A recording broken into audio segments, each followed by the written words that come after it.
Hello everyone, in this video, I will show you how to fix the Windows 11 Update Rollback loop step by step. First, you need to open the recovery screen.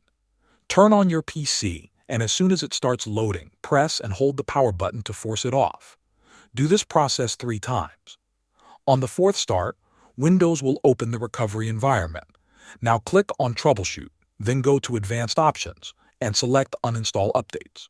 Here you can remove the latest update. Start with the latest quality update. If the issue is still there, remove the feature update as well. If your system is still stuck in the loop, go back to Advanced Options and choose Startup Settings. Click Restart, then press 4 or 5 to boot into safe mode. Once you are in safe mode, open Command Prompt and type sfc/scanno, then press Enter.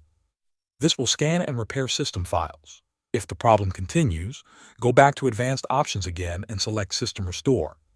Choose a restore point from before the update and follow the steps to restore your system. After the restore is complete, your system should boot normally without the update rollback loop. Thanks for watching.